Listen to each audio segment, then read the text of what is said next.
Years ago, I made a Twitch series in which I was playing Pokemon Colosseum, and overall, I thought it did very well. And since we're currently on Pokemon XD Gale of Darkness, I decided, you know what? Why not do a fun little video in remembering Pokemon Colosseum? So tonight, we are going to be making a tier list with all the Pokemon available from Pokemon Colosseum and how much do I recommend them. Now, I will go over each one and I'll mention if I put it on my team or if I did anything else interesting with them. But without further ado, let's jump into it. Starting off with the Johto starters of Bayleaf, Quilava, and Croconaw. So, in my series, back years ago, I actually had Croconaw that I used, and it actually did very well for me. It doesn't learn a whole lot of moves, unfortunately. However, it went very well for me. And honestly, I could have went with a few other options, but I wanted to try out for Alligator, and I thought it was really well. I'm gonna put it in A tier. And then for the other two, I'm gonna put Quilava also in A tier because it's also helpful for many other things as well. Bayleaf, I'm going to put in B tier because it's really hard to use grass type Pokemon in this game, and you're going to notice that quite a bit, that the grass types that are available were not that helpful at all. Good for early game, however, is our next Pokemon, Furret. I'm going to put that in B.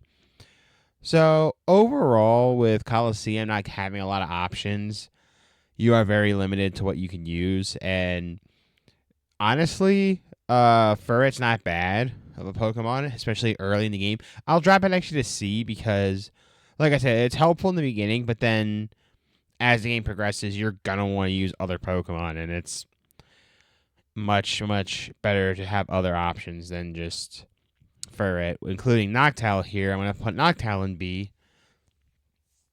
Your generic flying type in this game, and your only real good one until you get Pokemon like Skarmory, and maybe even Swallow as well.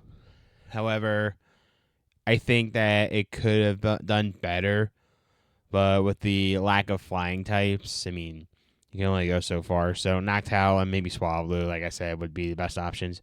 Ladian's going to go to D. It is very bad. I do not recommend it at all. Same thing with Ariados. I'm going to put it in D as well. Bug type Pokemon in Gen 3 were not good at all. And the D rank is going to continue by putting Togetic at D. If it evolved into Togekiss, I would say that it would be useful. A Pokemon that's a little more useful is Flaffy. I'm going to put Flaffy in A tier. Now, Flaffy I did use on my team. My Ampharos, which was named Pharaoh, Faro, and Croconaw was Ace, especially when it came up for Alligator. It's really good. It's very helpful. It definitely helps out with snagging Shadow Pokemon. Plus, it's the only real option for electric types except for Plusle and Raikou. And if you don't want to use a legendary, there you go. There's your Thunder Wave user. Sudowoodo I'm going to put in C because it's okay, but I don't really see a lot of people using it. The only reason why Sudowoodo is not in D tier is because it's owned by Mirror B, the greatest villain of all Pokemon. Skiploom, on the other hand, you are going to D. It's not a good Pokemon at all. Same goes for you, Apom, Sunflora, Yanma. For Apom and Yanma, if they evolved, I would have put them way, way higher. However, they don't evolve in this game, so they're going to get low the rank. They are not good Pokemon at all. Quagsire, on the other hand, is a pretty good Pokemon. It's not going to dish out a lot of hits, but if you are someone who's trying to get all the Shadow Pokemon, it's actually not bad at all. It only has one weakness to Grass, and you'll have maybe a small issue with some Grass types, but you're rarely going to see them. So having Quagsire here is actually pretty good. I'm going to go ahead and put Quagsire in the B tier. And our first S tier is going to go to Espeon.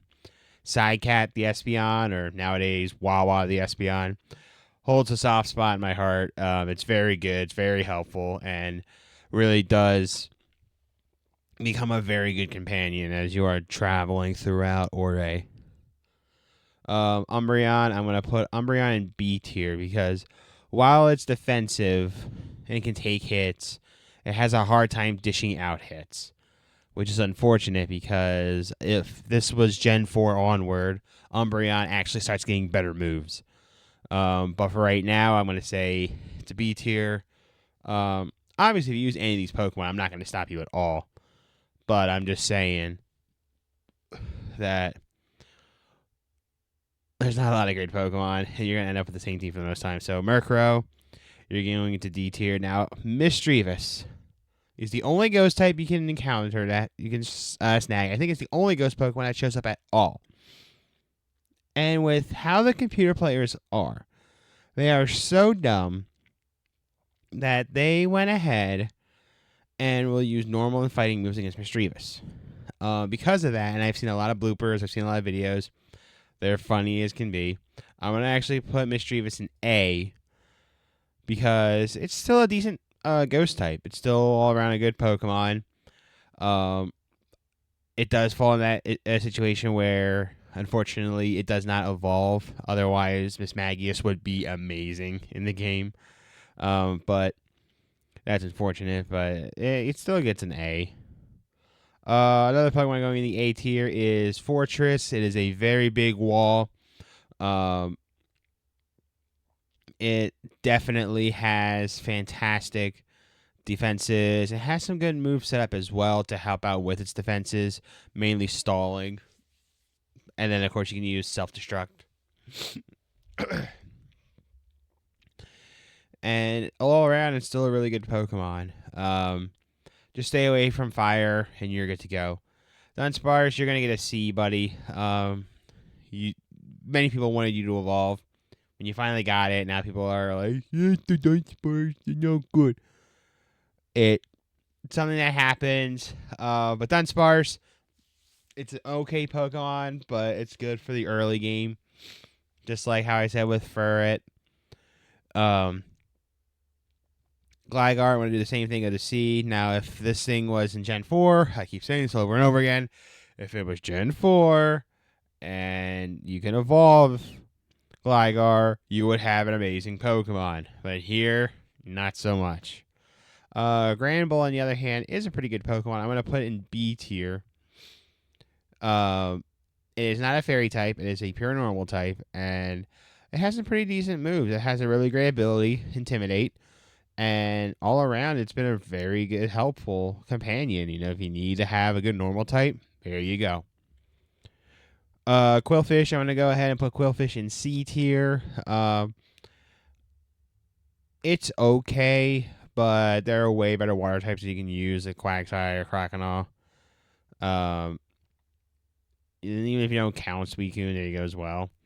And unfortunately, it doesn't really have the benefits that Quillfish will get later on. And like I said, it doesn't evolve into Overquill, so that's unfortunate. Shuckle, I feel so bad, but you're going to D tier. You are another defensive wall. The problem is that the moves that benefit Shuckle are not here.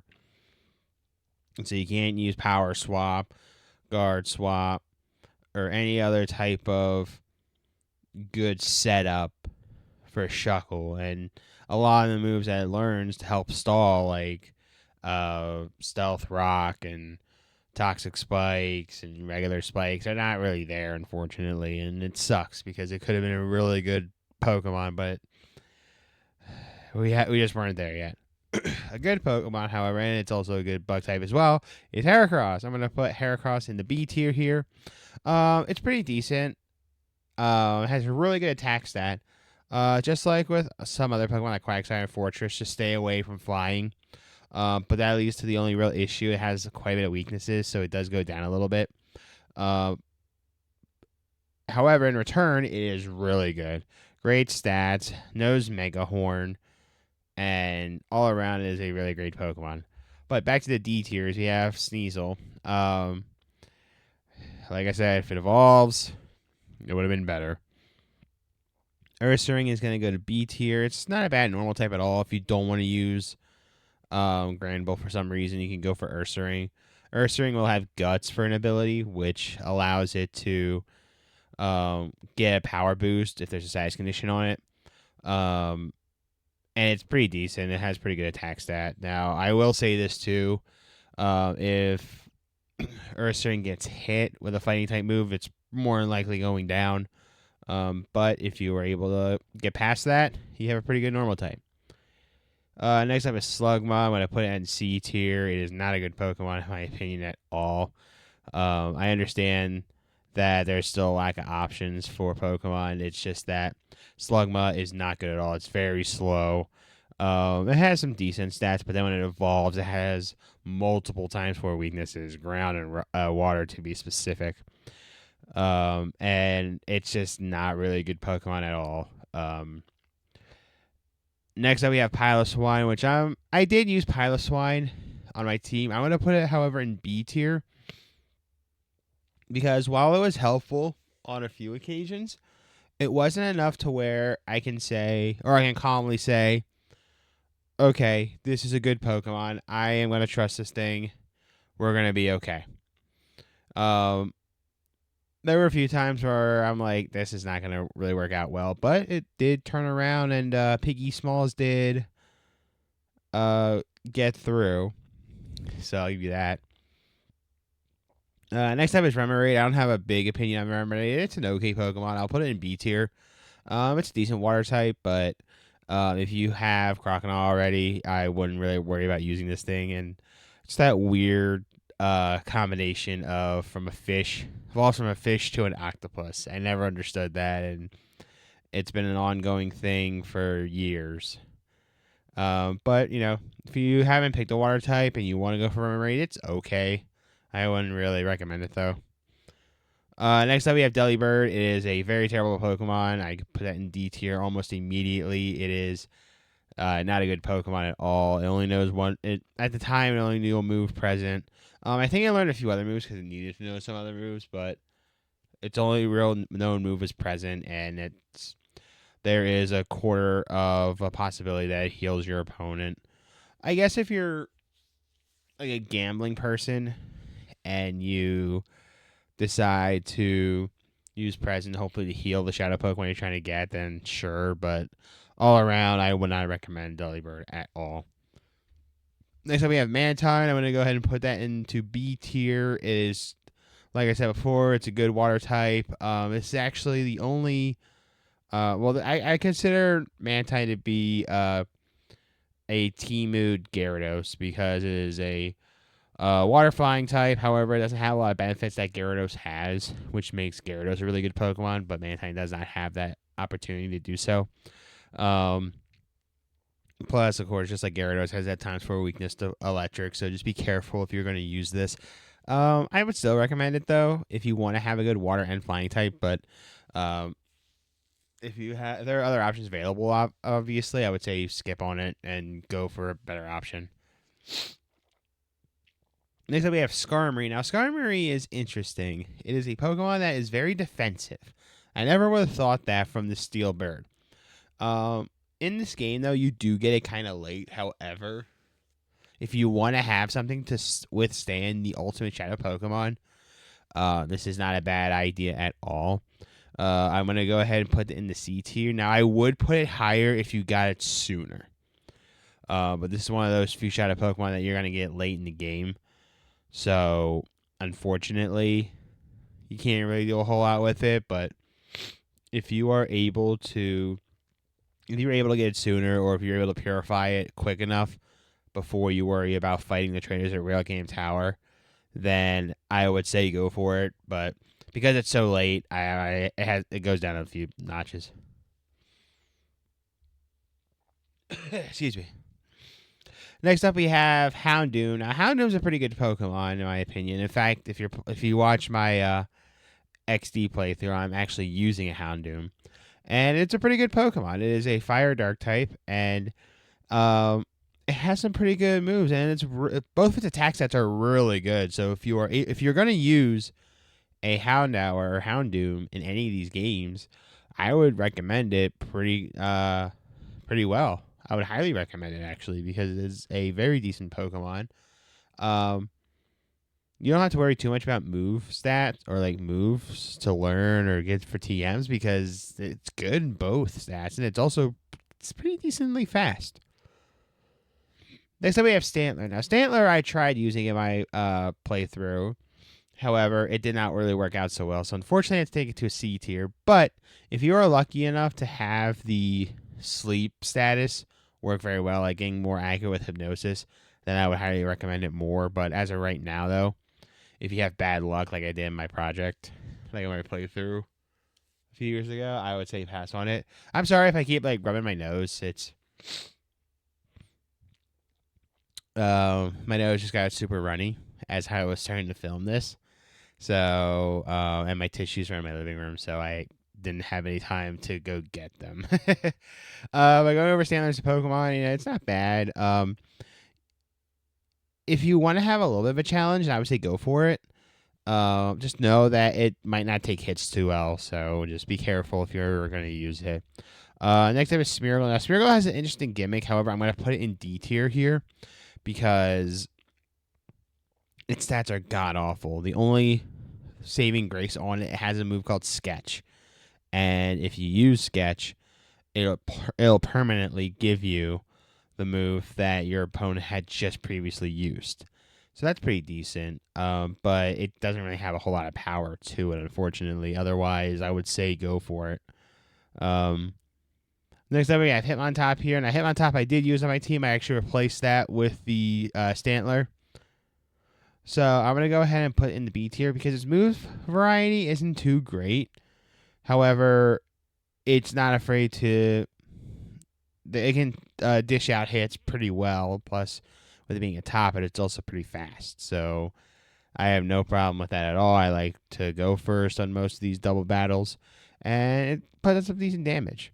Next up we have Miltank. Just like with Skarmory, I would put it a lot higher if you weren't getting it so late. You actually get this in real game during the final few battles before you take on Evis or I can't remember the guy's name offhand, but you'll know who I'm talking about. Not Naskur. That's it. You get the Miltank before you battle Naskur and Evis. And overall Miltank's still a good Pokemon. It's just like I said, if you got it a lot sooner, I would have put it a lot higher. Now we have 3 legendary Pokemon here. First off, we have Raikou. Now, Raikou is pretty good. It's very fast, and it dishes out a lot of good hits. If you're using legendaries, then obviously you would use probably all 3 to make it easy on you. So because of that, I'm going to put Raikou, Entei, and Suicune in A tier. If you're not using a fire, electric, or water type, there you go. And they're really good, especially with how fast they are and how they're easily able to dish out a lot of hits. And with Suicune being on the more defensive side, it can also take hits too for stalling. Next up is the Ultimate Shadow Pokemon, Tyranitar. Again, if you got it a lot sooner, I would recommend it more, but I'm going to put it in C tier because, again, you get so late. I'm going to do the same thing with this Metagross because, obviously, that's the same thing as well. Next up, we have Makuhita. And Makuhita is a good Pokemon. It's the first Shadow Pokemon you can run into, so I'm going to give that actually a B tier because it's still not a bad fighting type. If you're not going to use Hitmontop, there you go. You just got yourself another good fighting type. And also with it being your first Shadow Pokemon, you're more likely going to have it for a while. So you might grow a bond to it and actually want to use it.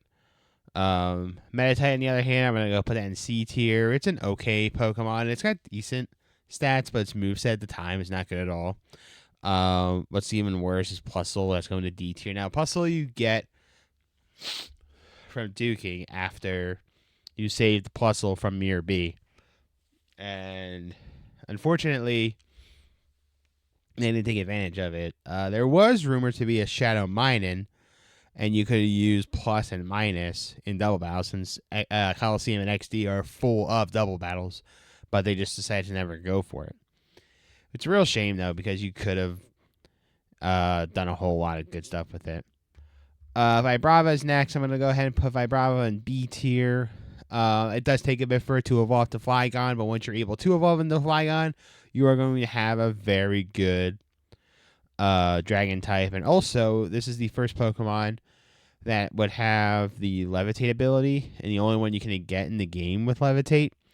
And also, what's fun about this is that if you use Dig and your opponent has to go for Earthquake, you're still not affected by it, which is pretty fun. Next up, we have Swablu, which Swablu was a member of the team I used. And it served me very well. I loved using Altaria. I think I called it Blue Lagoon. I would go ahead and put it in A tier because it's actually a pretty decent flying type. If you didn't go for Noctowl and you want something different, I would actually recommend Swablu more than Noctowl, but that's just me personally. Tropius is going to go to C tier because it's decent, but with it being grass and flying, it has plenty of weaknesses all around, plus a ×4 weakness to ice, which is not fun at all. And then lastly, we're going to do Absol, which if this was Generation 4 and the physical special split actually was in effect, Absol would have been more of a beast than what it is, unfortunately. So the attack stat is rarely used and doesn't really get a lot of support for the dark type. So I'm going to go ahead and put that at a C tier to end off the tier list. So here's my tier list. We have a bunch of B Pokemon, a bunch of C, and a bunch of D Pokemon. 1 S because Espeon is just that good. Get it? Espeon? Huh? Okay, I'll stop. But that's going to do it for this video. Thank you guys for watching. We are on the goal for 100 subscribers. We are at currently 92. And also, I set up a Discord, which is in my in the description of my YouTube channel and on Twitch. And yeah, hopefully I get to see you guys around. And then once Pokemon XD Gale Darkness is done, we will do another tier list with the Pokemon you can get there in XD. So that's it. Have a good night.